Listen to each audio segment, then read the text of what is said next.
you don't let it destroy you, if you don't wimp out and let it beat you down, if you just master the situation, refuse to be intimidated, and learn how to manage the stress on the next level, then doors swing open. There's this magical thing about life, and I believe it's divinely inspired.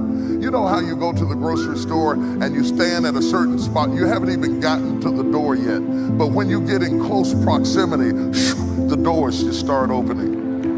When you can stand on a level of life where you're dealing with opposition and pressure and turmoil and take a licking and keep on ticking, and it might have stressed you out, you might have felt the pressure, you might have felt like breaking, but you didn't break. Some of it is internal conflict. Because when you come from back there and you start moving up further and further and further, and every step you take takes you to a different level of life and living, sometimes your life is moving faster than your mentality. You can have the desk you dreamed about, the position you wanted, the ministry you wanted, the opportunity you wanted, and everything moved up except your perception of yourself. And we're going to share some things that I believe will prepare you for the next move. And I want you to understand something, that when God begins to move you along in life, it's not an elevator, it's a step-by-step process. So many people attempt to move forward in a rapid motion. They want to go from midnight to morning. They want to go from the basement to the presidential suite in one step. That's not what you want. You don't want to take the elevator, because if you take the elevator and you get it too fast, you can't handle it. You can't handle it. Oh, I know you want the money, but you can't handle the pressure and the problems and the conflict and the criticism and the opposition. And so God has designed it that you would move along in steps, in stages, not too fast. And every time you take a step, you have to kind of balance yourself and get used to this level of opposition, this level of controversy, this level of conflict, this level of criticism, because again, that's what they're paying you for, is managing trouble. And just as soon as you get it all down pat and you've mastered it and you say, good, I'm comfortable now, this is now my new normal, I'm okay with it, then all of a sudden you take another step.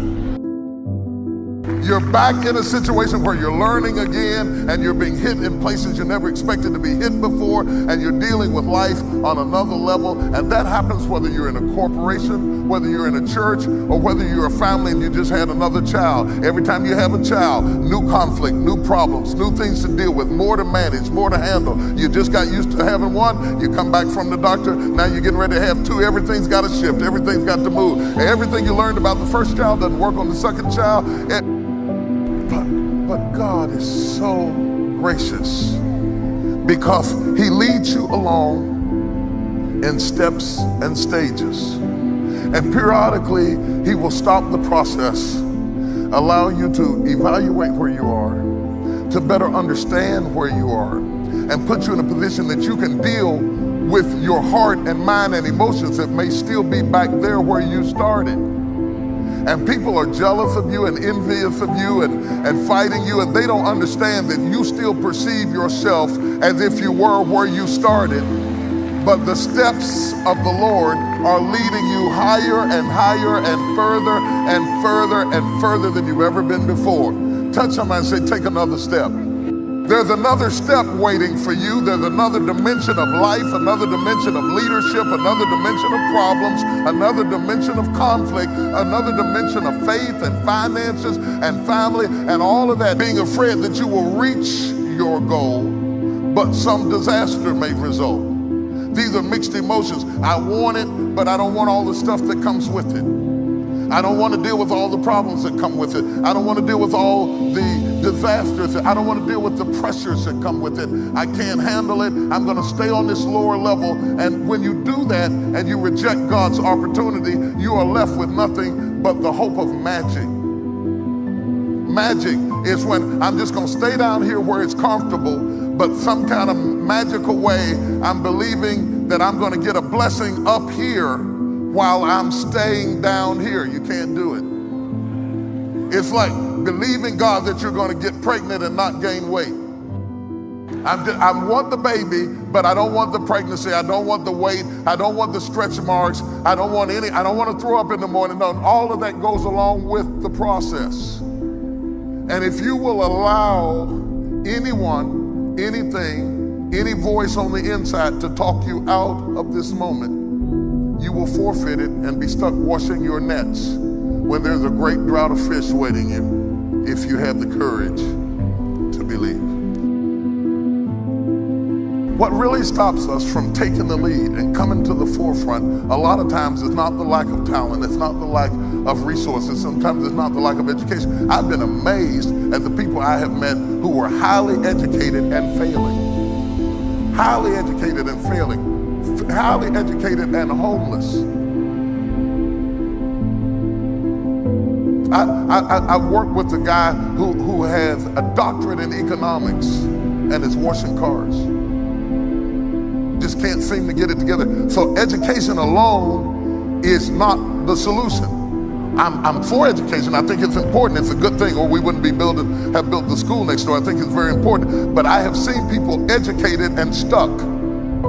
I've worked in penal institutions and seen people who were very gifted and incarcerated. Just because somebody is incarcerated or homeless doesn't mean that they don't have talent. In fact, I've seen people with less talent than you doing more than you. And until you're willing to look that in the face and say, what am I doing to sabotage my own success of moving to the next level, you'll never get there. Until you walk, and this is what causes jealousy and envy. When you look and you meet other people who have less to work with than you, and yet they're in higher positions than you, you can either become jealous or bitter, or you can begin to challenge yourself to say, what is wrong with my belief systems that's stopping me from going to the next level in this area? Okay, and I want to deal with some irrational beliefs that will stop you from moving up to the next level. This is not about money necessarily. This is not about prestige necessarily. This is about progress. Because it's a shame to live long and have no progress. I want to have progress in every area of my life. I want to see progress in parenting. I want to see progress in my relationship with my wife. I want to see if I'm going to go to work every day, I want to see progress. I've been washing these toilets for 27 years. At least let me be the manager of the toilet washers. In 27 years, I want to move up. Anybody, maybe it's wrong. Is there anybody in here that wants to move up? I'm going to point out some things that may be hindering you from reaching that, and some of you may already be reaching it. You may have already mastered this. Just endure this review, okay?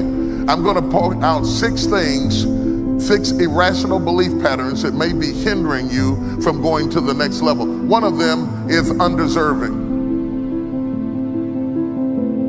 I do not deserve the good measure that flows with success. I just don't deserve it. I just can't see myself as being in this position. I don't deserve it.